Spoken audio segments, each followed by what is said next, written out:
আল্লাহ পাক রব্বুল ইজ্জত বলেছেন যদি তারা গরীব হয় তাহলেও তাদেরকে বিয়ে করিয়ে দাও। ইউনিহিমুল্লাহু মিন ফাদলি, আল্লাহ তাআলা বলেন আমি নিজেই তাদেরকে ধনী বানিয়ে দেব। ওয়াল্লাহু ওয়াসিউন আলিম। এরপর আল্লাহ তাআলা একটি কায়দা কুল্লি বলে দিয়েছেন। আল্লাহ বলেন প্রাচুর্যময় এবং আল্লাহ তাআলা সর্বজ্ঞ। আল্লাহ তাআলা বেশি জানেন। তোমরা বেশি জানো না আল্লাহ বেশি জানেন? আল্লাহ বেশি জানেন। বলেন আমরা বেশি জানি না আল্লাহ বেশি জানেন? আল্লাহ বেশি জানেন। এজন্য আল্লাহ তাআলা এই কথাটা কেন বলছেন এখানে? এই কায়দা কুল্লিয়াটা এই কায়দাটা কেন বললেন এখানে? এখানে বলার কারণ হলো এটা যে বিয়ের সময়টা আসলেই তো আমরা প্রশ্ন করি খাওয়াবে কি, খাওয়াবে কি, আমরা বলি কিনা জি বোয়াল করবেন না। আমরা আঞ্চলিক ভাষা আমরা করি না বোয়াল করবেন না, নিজে তো আর আমরা বোয়াল করবো আর দিনে ডান্ডা গেল ক্যারাম বোর্ড গেল একটা বিয়ে করবো আল্লাহ পাক সহজ করে দিন। তাহলে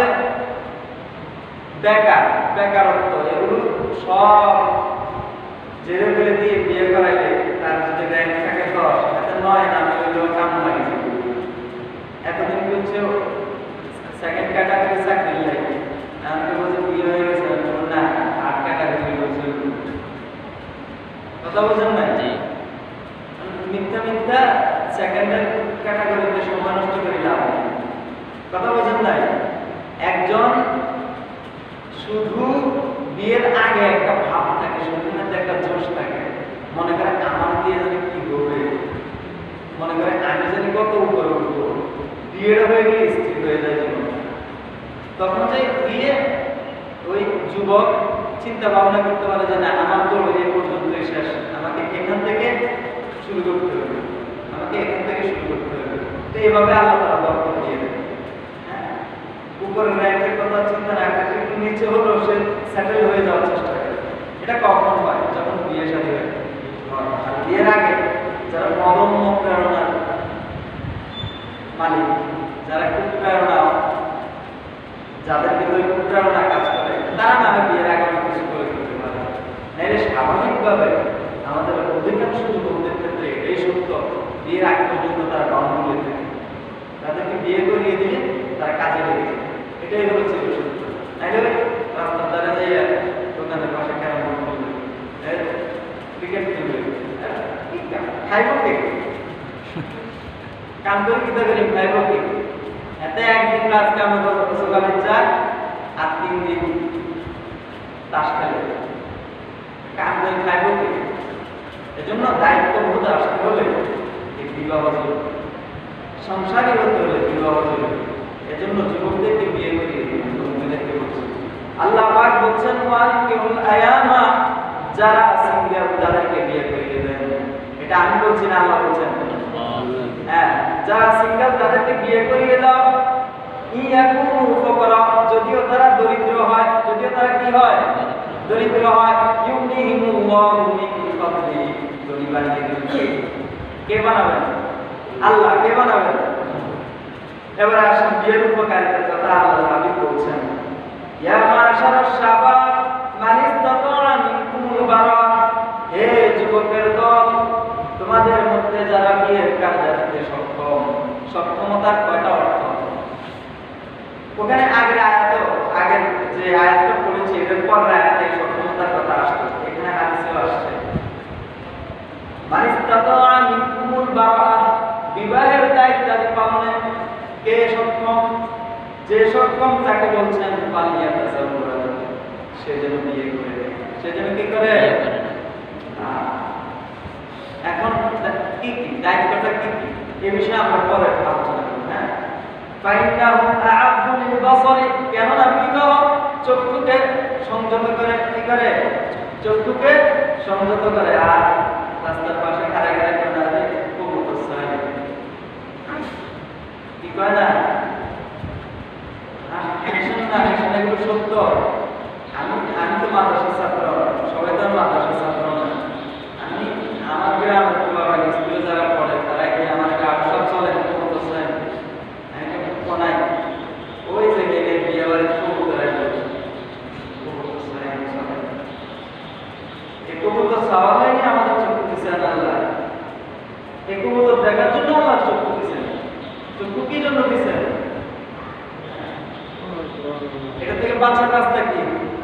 فإنه أعد للبصر فإن النكاح أعد للبصر বিয়ে এই চোখকে হেফাজত করে সংযত করে ওয়া আহসান লিল ফারজি এবং লজ্জাস্থানকে হেফাজত করে কিসে বিবাহ কিসে বিবাহ এরপরে বলছেন ওয়ামান লাম ইয়াস্তাতি'আ ফা'আলাইহি আর যার বিবাহের দায়িত্ব পালনের সক্ষমতা নাই সে যেন কি করে বিশ্বমে রোজা রাখে কি করে যার সক্ষমতা নাই বলতে কি যার ঘর বিটা নাই বউ রাখতে তো হবে হ্যাঁ খাওয়ানোর মতো সামর্থ্য নাই সামর্থ্য বলতে বলে খাওয়াইতে কি লাগে লোকে বাচ্চাও তো হবে কি লাগে কামাই রোজগার টাকা লাগবে আচ্ছা একজন মানুষ সুস্থ অথচ সে এতটাই নিঃস্ব যে ঘর নাই তার জন্য এতটাই নিঃস্ব যে তার বউ বাচ্চা খাওয়ার মতো সামর্থ্য নেই তার জন্য আর রোজা যে রাখতে পারবে সে তো কামাই করতে পারবে যার রোজা রাখার সক্ষমতা আছে সে তো কামাই করতে পারবে এজন্য বোঝা যায় যে কামাই করতে পারলে তো বলে খাওয়ানো সম্ভব এটাও তো বোঝা যায় আর গরিব হলে তো আল্লাহ ধনীও বানায় না তাহলে সমস্যা কোন জায়গায় মূলত সমস্যা হলো একটা মাথা বোঝার নাই এটা হয়ে গেলে বাকিটুকু যদি শরীরে তফাৎ থাকে ওইদিকে যৌন শক্তি যদি থাকে তাহলে কামাই করার শক্তিও থাকা স্বাভাবিক তাহলে কি দরকার মাথা বোঝার নাই ঘর আর আমরা ঘরটাকে আমাদের এই ধ্যান ধারণা আমাদের সামাজিক ধ্যান ধারণা এমন হয়েছে যে টাইল ছাড়া ভালো লাগে তাহলে পরে বাথরুমে অ্যাটাচ থাকতে হবে তাহলে পরে ঠিক আছে এগুলো ভালো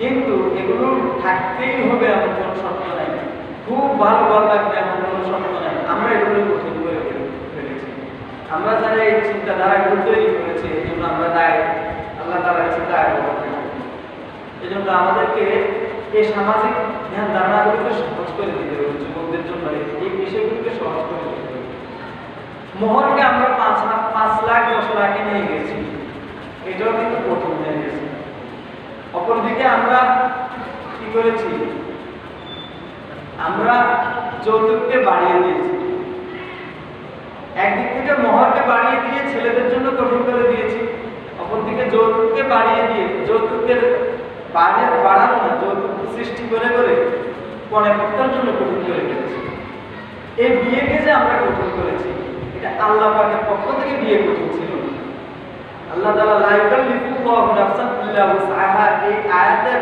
মিস্তাক আমরা সবাই বিয়ে আমাদের জন্য কঠিন ছিল না আমাদের সমাজ ব্যবস্থা আমাদের সমাজপতিরা আমাদের সমাজের এই কি জানি বলে অলস এই ব্যবস্থাপনা আমাদের জন্য বিয়েটাকে কঠিন করে দিয়েছে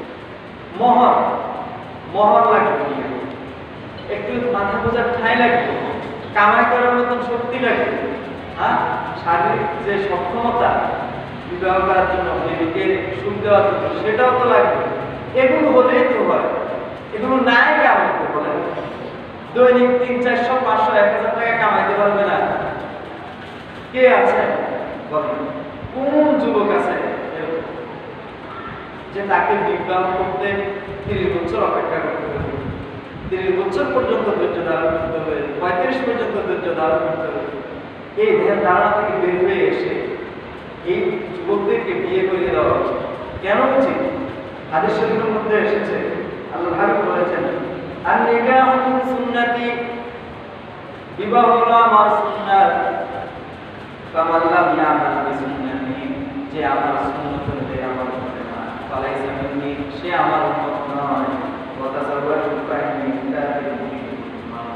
আল্লাহর হাবিব বলেন তোমরা বিবাহ করো কেন না বিবাহের মাধ্যমে উম্মত বাড়লে এটা দিয়ে আমি কি করব গর্ব করব ফাইন্নি মুকাফিরুন বিল উম্মতি আমি আমার অধিক সংখ্যক উম্মত নিয়ে গর্ব করব এজন্য আল্লাহ হাবিব বলেছেন ওয়াতাজাওয়াজু তোমরা বিয়ে করো আর আমরা বিয়েটাকে 40, 30, 35 পর্যন্ত নিয়ে গেছি উম্মত বাড়বে কেন আর আমরা উম্মত বাড়ানোর ফিকির করি না এক সন্তান ভালো 2 এর অধিক নয় এক হলে ভালো না কেমনে জানি দুটি সন্তানের বেশি নয়, একটি হলে ভালো হয়। দুটি সন্তানের বেশি নয়, একটি হলে ভালো হয়। একটা স্লোগান আছে, এটা সরকারি স্লোগান, সরকারের পরিবার পরিকল্পনা মন্ত্রণালয়ের অধীনে স্লোগান শিখানো হয়। এটা মূলত ইহুদি খ্রিস্টানদের শেখানো একটা পদ্ধতি। তারা আমাদেরকে শিখিয়েছে যে জনসংখ্যা কমালে শান্তি। তো আল্লাহ পাক রব্বুল ইজ্জাতের যে মানুষরা, আল্লাহ পাক রব্বুল ইজ্জাতের যে চাহাত, আল্লাহ পাক চান যে আমার বান্দা বাড়ুক। তো বাড়ারও সিস্টেম আছে, জন্ম নিয়ন্ত্রণ করার শরীয়ত সম্মত সিস্টেম আছে। কতটুকু করা যাবে, যেভাবে স্থায়ীভাবে করা হয় এটা। তো উম্মত বাড়াতে হবে। আর এই উম্মত বাড়ানোর সিস্টেম হলো কি, আর বিয়েটা দেরি করলে উম্মত বেশি বাড়বে না কম বাড়বে, তাহলে বেশি বাড়াতে হলে বিয়েটাকে এগিয়ে নিতে হবে। এজন্য দেখবেন ইউরোপ আমেরিকার মধ্যে বিবাহের যে একটা প্রথা, এটা আস্তে আস্তে ভেঙে যাচ্ছে, এটা আস্তে আস্তে ভাঙতে ভাঙতে এনসাইক্লোপিডিয়া যে একটা তথ্য দেয়, ওই তথ্যের মধ্যে আছে 70 সালেও আমেরিকার মধ্যে 60% মানুষ 80% মানুষ বিবাহিত ছিল। আর বর্তমান 2000-এ হলো 60% মানুষ বিবাহিত, আর বর্তমানে আছে 50-এর নিচে। 50-এর নিচে মানুষ বিবাহিত, মানে প্রাপ্তবয়স্করা বিবাহে ছাড়া রয়েছে, অর্থাৎ তারা 50%-এরও বেশি মানুষ অবিবাহিত, অর্থাৎ তারা কোনো বিয়ে শাদীতে নেই, তারা সন্তান জন্ম দেয় না, দিলেও মতে গাড়ি এই জীবনের কোনো মূল্য নেই, কি নাই? মানুষের জীবন, উন্নত জীবন বোধ যাকে বলে, এটা পরিবারের মাধ্যমে গঠন। কিভাবে গঠন বলেন? আপনি কোথায় শিখেছেন মানুষকে সম্মান করতে হবে, ইজ্জত করতে হবে? কোথায় শিখেছেন? স্কুলে না মাদ্রাসায় না মায়ের কাছে? মা শিখাইছে না কখন? কোথায়? কোথায়? ঘরে। কোথায়? পরিবারে। কোথায়? কোথায়? যতটুকু ঘরে শিখেছেন, পরবর্তীতে এটাকে জ্বালাই করছে স্কুল মাদ্রাসায়, পরবর্তীতে এটাই জ্বালাই হয়েছে আপনার সমাজে, পরবর্তীতে এটাই আপনি আরো শিখছেন আরো বিভিন্ন মাধ্যমে। প্রথম শিক্ষা মায় দিয়েছে, মায় যদি না দিতেন তাহলে এই সমাজ ব্যবস্থা হতোই না। এজন্য পরিবার জরুরি। কি জরুরি?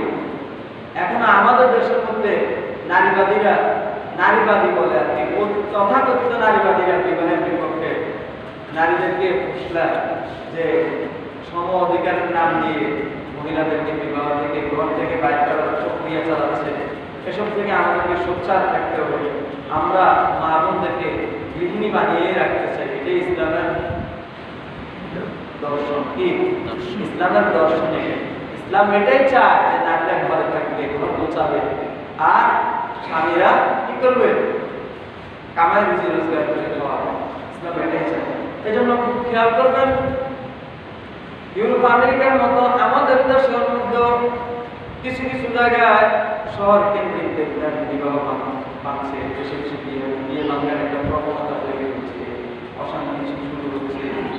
এই জন্য দেখবেন কাবিননামার মধ্যে লেখা আছে স্ত্রীকে তালাকের অনুমতি দিলাম, দিয়েছি কিনা, না দিলে দিয়েছি কিনা, দিলে কি কি কারণে দিয়েছি, এরকম শর্ত আছে, ওখানে সাইন দিতে হয়।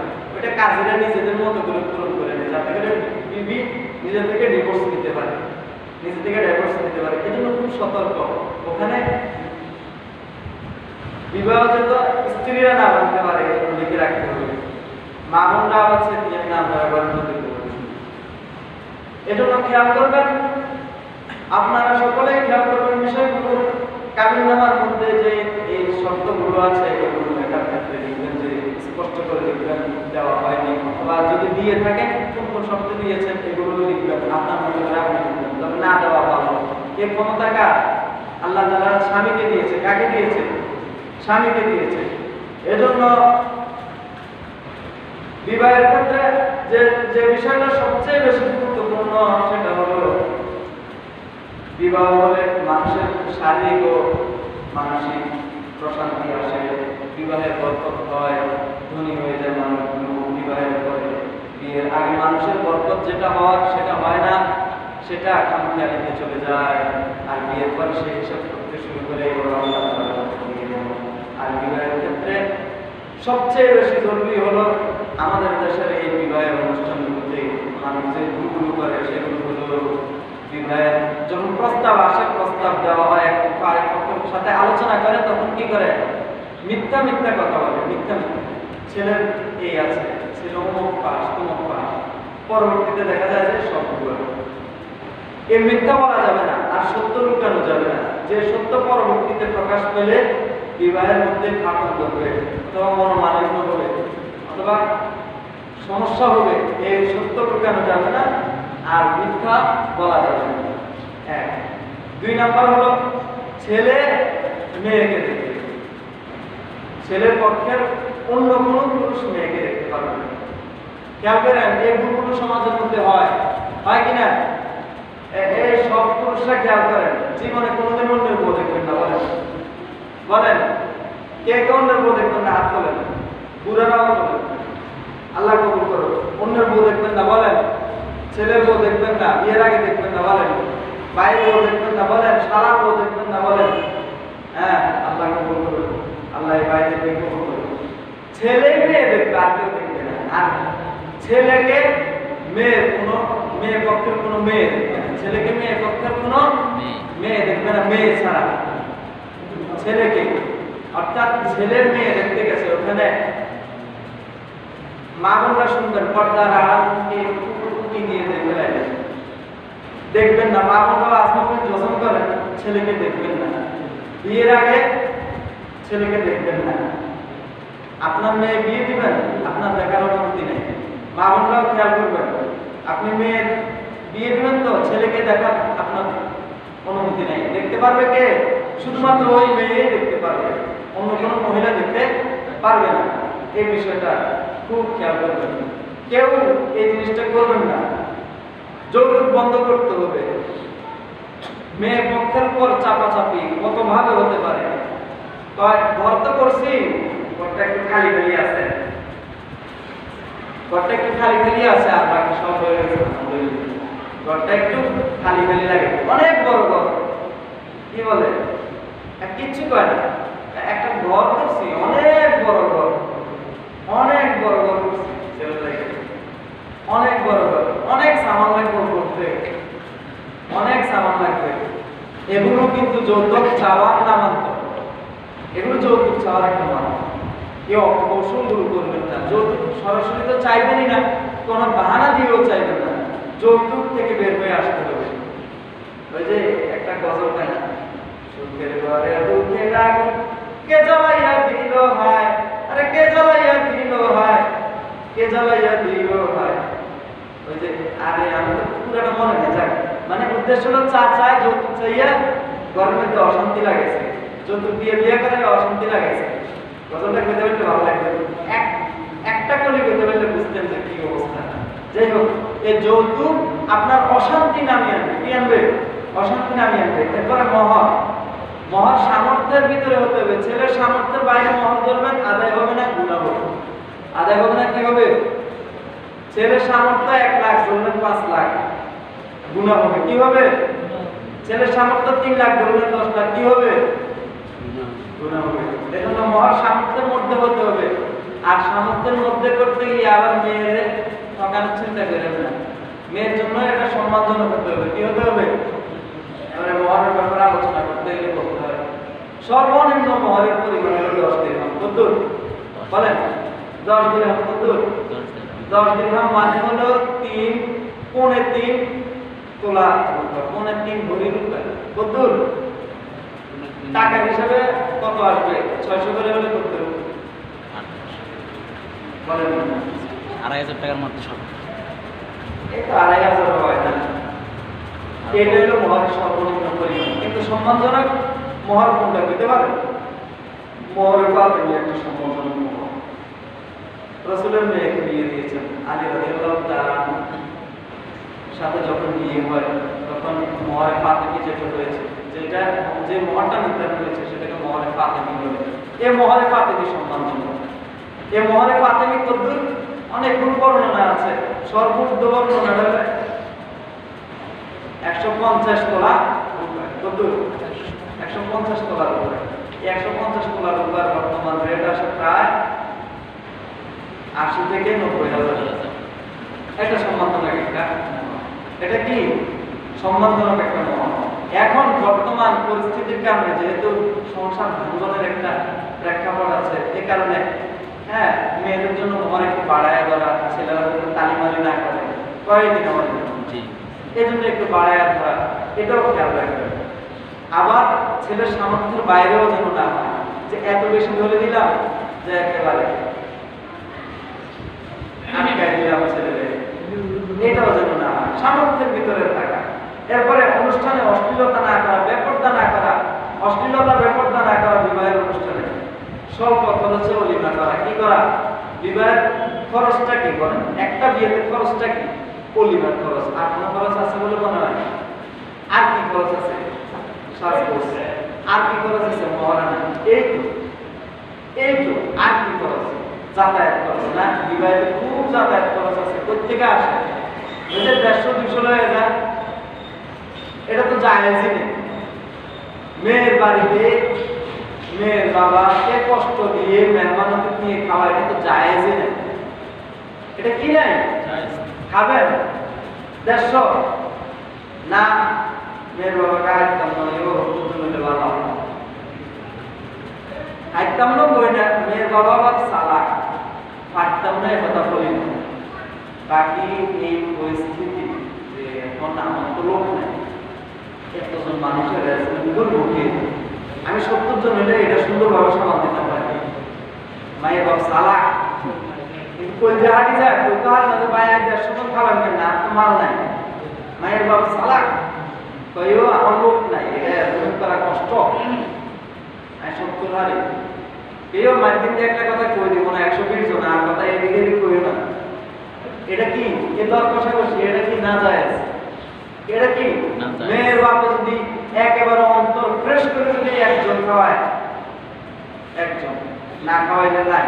মসজিদে বিয়ে করা কিন্তু নিজের বাড়ি দাঁড়ি খাওয়াই কলিমা খাওয়ানোর সুন্দর। মায়ের বাবার বাড়ি যেতে গেলে এটা হলো আরাম। এটা কি?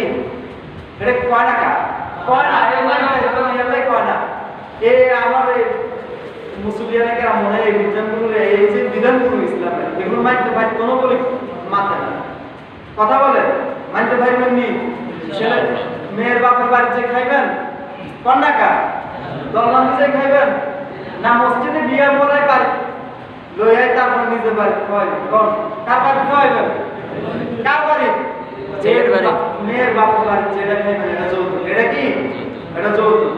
অলিমা খাওয়াইবেন, অলিমা সুন্নত। অলিমাতে হাদিয়া দেওয়া সুন্নত। অলিমাতে কি দেওয়া সুন্নত? হাদিয়া। ওই আবার খাতার মধ্যে লেলে বাধ্যতামূলক 500 1000 না দিলে তো মানুষ যেতে পারছে না, এটা না যায়। এটা কি? এটা কি? আমার বিয়েতে আলহামদুলিল্লাহ এরকম কিছু হয় না। আমার ভাইয়ের বিয়ে তো হয় নাই, আমরা চালু করে দিচ্ছি ইনশাআল্লাহ। কোনো খাতা বইতো না, কুলা করে কুলা বইতো না। কি বইতো না? কুলা বইতো না। জি জি হ্যাঁ, করোনা কিন্তু বহুত ভালো লাগছে, অনেক দিক থেকে ভালো লাগছে। করোনা মাগো করোনার আশীর্বাদ পেয়েছি না, মানে একটা প্রেক্ষাপট অনুযায়ী বললাম। করোনা আসার কারণে এই কিছু কিছু কৃষ্টি কালচার ভেঙে গেছে, যেগুলো অনুপযোগী ছিল আমাদের জন্য, শরীয়তের পরিপন্থী ছিল, এগুলো করোনায় দূর করে দিছে। কি বলে? হ্যাঁ, এই জন্যই তো দুঃখ। মাদ্রাসাও বন্ধ হয়ে গেছে, দুঃখ তো এই জন্য। কিন্তু কিছু কিছু ভালো ভালো দিক হয়েছে। যাই হোক, এজন্য তো বিয়ে কোথায় হবে? স্বল্প খরচে অলিমাতে হাদিয়া দেওয়া সুন্নাত। হাদিয়া তো হাদিয়া কি? হাদিয়া সর্বাবস্থায় সুন্নাত। আলী রাদিয়াল্লাহু তাআলা আনহুর বিয়েতে, ফাতেমা রাদিয়াল্লাহু তাআলা আনহুর বিয়েতে হযরত সাদ একটি বকরি হাদিয়া দিয়েছিলেন, ভেড়া হাদিয়া দিয়েছিলেন। হ্যাঁ, আবার আরেক সাহাবী কতগুলো কি দিয়েছেন? খেজুর দিয়েছিলেন, একজনে ভুট্টা দিয়েছিলেন, হ্যাঁ জব দিয়েছিলেন, আরেকজন এভাবে হাদিয়া দিয়েছিলেন। তো বোঝা যায় যে হাদিয়া দেওয়াটা বিয়েতে আরো ভালো সুন্নাত। এজন্য স্বল্প খরচে অলিমা করা অলিমা হলো বন্ধু বান্ধব নিয়ে কিছু খানার আয়োজন করা এটাতে আইটেম বাড়াইতে হবে, আমাদের যে পছন্দ সিস্টেম 10টা 12টা আইটেম হতে হবে, পর্দায় হতে হবে 4-5 পদের, এরকম কোনো শর্ত নেই। ডাইল ভাত যার যা তৌফিক আছে, তৌফিক অনুযায়ী। অলিমা হলো কি দিয়ে? স্বল্প খরচের তৌফিক অনুযায়ী কি দিয়ে হবে? যত কম খরচ তত বেশি বড়। দেখবেন 5 লাখ টাকা খরচ করে বিয়ে হয়েছে বরকত, আর 50,000 টাকা খরচের বিয়ে শান্তি। শান্তি দিবেন কে? আল্লাহর মর্জি অনুযায়ী করেন, আল্লাহর মর্জি অনুযায়ী করেন। এরপরে দেখেন বিয়ে কোথায় হবে? মসজিদে। কোথায় বিয়ে কোথায় হবে? মসজিদে হওয়া উত্তম। যে কোনো জায়গায় হতে পারে, সমস্যা নেই। বিয়ে যে কোনো জায়গায় হতে পারে, মসজিদে হওয়া উত্তম। কথাবার্তা আবার বুঝছেন, মনে করেন না মসজিদের বাইরে বুঝে মানা করি। শুক্রবারে বিয়ে হওয়া উত্তম, শাওয়াল মাসে বিয়ে হওয়া উত্তম। কোন মাসে? এই মাসে। আর অল্প কয়েকদিন আছে নি কারো সম্ভাবনা? আমরা তো আমি যোগাযোগ করাই। এজন্য হাদিসের মধ্যে এসেছে আলিমুহা দানিকাহা, বিবাহের কথা এলান করো, বিবাহের কথা ঘোষণা দাও। বিবাহের কথা কি করো? ঘোষণা দাও। চুরি করে বিয়ে করবি নি? কিশোররা কই, যুবক তরুণরা চুরি করে বিয়ে করবো নি? ভাই কও না। আলিমুহা দানিকাহ, বিয়ে কিভাবে করতে হবে? প্রকাশ্যে। কিভাবে? ঘোষণা দিয়ে। কিভাবে? যদি কোনো বিয়ে করতে গেলে ঘোষণা দিলে ঝামেলা হবে, তাহলে এটা গোপনে হতে পারে। গোপনে তাও কি সামাজিক ভাবে, পারিবারিক ভাবে। চুরি করি না বেটা, কেমনে চুরি করে বিয়ে করা যায়? এটা খেয়াল রাখতে হবে। আলিমুহা দানিকাহা, বিয়ের কথা ঘোষণা দেওয়া। ওয়াজালুল মাসাজিদ, বিয়ের মসজিদে হওয়া, বিয়ের অনুষ্ঠান মসজিদে হওয়া। এরপরে গায়রে মাহরামকে উকিল না বানানো। কেন? গায়রে মাহরামকে কেউ আওয়াজ করেন না, সময় গেলেও আওয়াজ করেন না। এগুলো কিন্তু জরুরি। আপনারা আজকে মানেন আর না মানেন, আমার বলার দায়িত্ব আছে, আমার বলার দায়িত্ব আছে। আছে কিনা বলেন? গায়রে মাহরামকে উকিল বানাইছেন নি আপনারা? বানানো এই মসজিদে একজনও কি নাই যে যার বিয়ের উকিল ছিল গায়রে মাহরাম? হ্যাঁ, আমের বিবির উকিল ছিল গায়রে মাহরাম আসিল না? এরকম কেউ নাই। এগুলো হয়েছে না? আজকের এই আলোচনার পরে যদি হয় বুঝতে হবে আমরা জাহান্নামের জন্য তৈরি হব, জাহান্নামের জন্য তৈরি হব। গায়রে মাহরামকে উকিল বানানো, গায়রে মাহরামকে উকিল বানানো ঠিক না। কারণ গায়রে মাহরাম যখন এজার আনতে যাবে, পদ্মার খবর হইতেছি নি কোন? হ্যাঁ, করা যাবে না, এটা করা যাবে। উকিল হবে কেন? মেয়ের বাবা নিজেই তো উকিল হইতে পারে, হ্যাঁ, ভাই হইতে পারে, দাদা হইতে পারে, হ্যাঁ, তারা হোক। গায়রে মাহরাম ওই বাপের বন্ধু এদের উকিল বানায়। বাবার বন্ধু কে? বাবার বন্ধু কি হয়? তাকে দিন বন্ধুর মাইয়ারে কোনো সাইও ভালো লাগে না? এটা যায় আছে। হ্যাঁ, এজন্য গায়রে মাহরামকে উকিল না বানানো। এরপর আরো কিছু কাজ রয়েছে, এগুলো যেন না হয়। গেটের মধ্যে টাকা ধরা, দরজার মধ্যে টাকা ধরা, বেড়ির একবার ধরে, মাইয়ার একবার ধরে, ধরেনি? এগুলো ধরবেন না। গাটে টাকার পর বসাইবেন না। একটা ছেলে বিয়ে করে সে জানে কত কষ্ট টাকা করে কামাতে। গাটে টাকা ধরে 5,000 দাম লাগে বর্তমানে, 10,000 চায়নি। আল্লাহ গায়ে হলুদের অনুষ্ঠান, এ পক্ষের ছেলেরা ওই পক্ষের মেয়েরা এসে গায়ে হলুদ মাখিয়ে যায়, আবার ওই পক্ষের মেয়েরে এ পক্ষের ছেলেরা যায় গায়ে হলুদ মাখিয়ে দেয়। আসেনি? গায়ে হলুদের অনুষ্ঠান কোন শরীয়তে এগুলো কোনো অনুমোদন নাই। এরপরে নববধূর মুখ দেখায়নি? বিয়ে করি আমি বোর মুখ দিয়ে আনি বেকারে করিমের বাপ চায় যাও আইয়েনি। এগুলো করা যাবে না, খবরদার এগুলো করা যাবে না। নববধূর মুখ দেখানো যাবে না। বিয়ের পর বিয়ের মজলিসের মধ্যে কি করে? ছেলেটা খারাপ সালাম দাও, বেকারে সালাম দাও। কিন্তু নতুন করে এনে হুট করে এর অবস্থা এনে কে আছে, এটা আগে না মধ্যে কোন না পায়জামা পরে এনে অবস্থা এটা সালাম দিয়ে না তাই না। আশ্চর্য কথা, নতুন করে এনে হুট করে সালাম একটা দেন দিতে আছে। বিয়ের আগ্রহ হয়েছে, আগ্রহ হওয়ার বিষয়ে সবাই খায় সালাম দেয়। এরকম অনেক রেওয়াজ আছে কিনা বলেন? এটার সাথে শরীয়তের কোনো সম্পর্ক নাই। এটারও যদি জরুরি মনে করে, এটা হবে বিদআত। এটা হবে কি? এটা হবে বিদআত, এটা হবে গুনাহ। এটা কি হবে? এটা গুনাহের কারণ হয়ে যাবে। এগুলো করা যাবে না, মোটেও করা যাবে না, খুব খেয়াল রাখবেন। এরপরে ছেলে শাশি শাশুড়ির সালাম আইসিয়ে সালাম করে, বিয়া দাম যায় না, আইসিয়ে সালাম করে, আদিয়ে দেয়, আবার কি দেয়, আদিয়ে কতরে তো বিয়ে কতরে সালাম হয়েছে কয় রে 5000 তো বাসমিল্লাহ তো 5 বছর আগে বিয়ে করে 7000 আছে তো কিপটা না তো বলবেন মানুষ কিপটা কি কয় আল্লাহ মাফ করুন, কি বলে আল্লাহ মাফ করুন।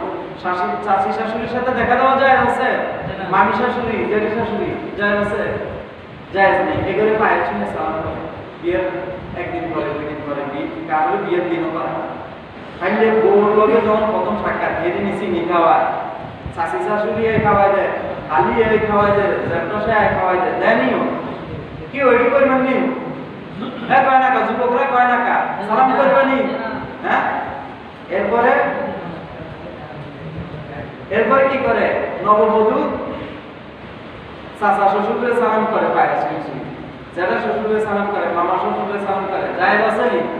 এগুলো সব আলেম ওলামাদের সাথে পরামর্শ করে করে করে করে আমল করবেন, দেখবেন জীবন সুন্দর হয়ে যাবে, দামি হয়ে যাবে জীবন, আল্লাহ তাআলা ইজ্জত বাড়িয়ে দিবেন। আর যদি মনে করেন যে এটা ঠিক, এটা ঠিক, আলেমদের সাথে পরামর্শ করে চলবেন, হার কাজে আলেমদের সাথে পরামর্শ করবেন। এক একটা বিয়ে কত সুন্দর হয়ে যাবে যদি সুন্দর তরিকা হয়। হ্যাঁ আমি শেষ করে দিব, কিন্তু আলোচনা তো শেষ হতে হবে, একটা জিনিস শেষ পর্যায়ে করতে হবে, আলেম ওলামার সাথে পরামর্শ করে করবেন, জীবন সুন্দর হয়ে যাবে। কথা বলছেন? একটা সুন্দর তরিকার বিয়ে যখন মসজিদে হয়ে যায় কত সুন্দর হয়, একটা খুতবা দেওয়া যায় সুন্দর মতো পরিবেশ করে, কায়দা করে একটা খুতবা দেওয়া যায়, খুতবা কত বরকত নিয়ে আসে, কতগুলো দোয়া থাকে খুতবার মধ্যে। এটা তো প্রেক্ষাপট, বিয়ের প্রেক্ষাপটে বিয়ের দোয়া কবুল হয় বেশি, কি বলে? এজন্য সুন্নত তরিকার বিয়ে মসজিদে পড়া হয়, বাইরে বাড়িতে হুজুম করবেন না, শুধু উকিল দিয়ে ডিজাইন নিয়ে আসবেন। হ্যাঁ কত সুন্দর হবে। আর কলিমা করবেন সিমসাম, 10 আইটেমের দরকার নাই, 20 আইটেমের দরকার নেই। হ্যাঁ কি জানি বড় পালনের দরকার নেই, ওই রে পালন একটা কোচ্ছপ করে ছোট্ট খাটো ইয়া পর্দা করে দেখি, গেট একটা কোচ্ছপ করে মন্দির মধ্যে লানি, আর বড় করে গেট করুন জানা আপনি এত কাম আছেন পুরি পুরি। আল্লাহ আমাকে হেফাজত করে, এসব থেকে আমাদের খুব হেফাজত, খুব হেফাজত। এজন্য এই অপ্রয়োজনীয় বিষয়গুলোকে আমরা এড়িয়ে যাব এবং আমাদের বিয়েগুলো যেন কল্যাণকর হয়, মঙ্গলময় হয়। এই জন্য খরচ কমাবো এবং যত ধরনের অশ্লীলতা আছে, বেপরদিগি আছে, সব কিছু থেকে আমাদেরকে আমরা হেফাজত করে আমাদের বিয়েগুলোকে আমরা সামাজিকভাবে সহজ করে দিব। সমাজপতিরা আছেন কি এই সমাজ চালায়, এখানে যারা যারা আছেন করবেন নি বলে 500 জনের এস্টিমেট করবো, এখন হলে বিয়ে নেই আসেনি, রেওয়ায় আসেনি, রেওয়ায় সিস্টেমের মধ্যে গ্রামে কোনো বাড়াবাড়ি আসেনি। মেয়ের ভাই খাইতে হইতো না, না মেয়ের ভাই জোর করে খাইতে হতো না, জোর করে না, মেয়ের ভাই খাইতে হইতো না, খাইবে ইচ্ছা করলে মেয়ের বাপের স্বেচ্ছায় যেটা খাওয়াইবো এটা হারবে, এটা প্রথমবার করেছি, স্বেচ্ছায় যেটা খাওয়াইবো এটা পাইবো। কিন্তু মেয়ের বাপে কোনো আয় সত্তর খাওয়ায় না, আর বেশি সামর্থ্য নাই, আপনি বলবেন যে না ইও আমি মেহমানতি বেশি বংশঘাতি বড়, কেন ওরা বাপও চালা তো বংশঘাতি বড়, মেহমান খুব বেশি, 150 কমে হাঁটতাম না। কথা বুঝছেননি? হ্যাঁ কথা বুঝছেননি, কাজটা বুঝছেননি আপনি? আপনি প্রশ্ন করছেন, আপনি যদি না কন তাহলে তো আইন আগে পারি। হ্যাঁ মেয়ের বাপের বাড়ি খাইতে পারবেন, মেয়ের বাপের যৌতুক পাইবেন, এটাই ব্যাপার। নইলে যৌতুক হয়ে যাবে, খবরদার যৌতুক খাইবেন তো হারাম খাইবেন, হারাম খাইবেন তো জাহান্নামে যাবেন। এজন্য এগুলোকে খেয়াল করা, আল্লাহ পাক আমাদেরকে এই মানব সভ্যতাকে উন্নত করার জন্য, শুনেন আল্লাহ পাক আমাদেরকে মানব সভ্যতাকে উন্নত করার জন্য স্বল্প সময়ের মধ্যে যুবকদেরকে বিয়ে শাদীর দিকে এগিয়ে নিয়ে যাওয়া। হ্যাঁ বিয়ে শাদী করিয়ে আমাদের মানব সভ্যতাকে উন্নত করার জন্য, যাতে যুবকরা গুণা থেকে বেঁচে যায়, মোবাইলের গুণা, পথেঘাটে ইফটিজিং এর গুণা, সময় নষ্ট করার গুণা থেকে যাতে বেঁচে যায়, হালাল পন্থায় যেন যুবকরা তাদের এই জীবনের চাহিদাকে পূরণ করতে পারে, এজন্য এই যুবকদেরকে বিয়ে করিয়ে দেওয়া, এজন্য এই যুবকদেরকে বাঁচিয়ে দেওয়া জাহান্নাম থেকে, এটা খুব জরুরি। এই জরুরি বিষয়টাকে আমরা কঠিন করে ফেলেছি অর্থনৈতিকভাবে, সামাজিকভাবে। এই ধ্যান ধারণা থেকে বেরিয়ে এসে স্বল্প খরচে, স্বল্প ব্যয়ে, স্বল্প মাধ্যমে যাতে বিয়ের সাথে সহজে হয়ে যায়, অল্প বয়সে যাতে বিয়ে করতে পারে, সেই ব্যবস্থাগুলো সহজ করে দেওয়া, এটা আমাদের কাদের দায়িত্ব বলেন? মুরব্বীদের দায়িত্ব। কাদের? মুরব্বীরা বলেন কাদের দায়িত্ব বলেন? বাবার দায়িত্ব, চাচার দায়িত্ব, বড় ভাইয়ের দায়িত্ব। কাদের দায়িত্ব? এটা কি বিয়ের কথা আমি বিয়ে করি এটা কম যায়? এটা কি কম যায় নি? কম হাতে বিয়ে করার জন্য হিন্দিতে ডিস্টার্ব করবো, লস না? এজন্য এই দায়ভার মুরব্বীদেরকে নিতে হবে, এটা নিতেই হবে। এজন্য জাহান্নাম জান্নাত সত্য, অতএব সর্বক্ষেত্রে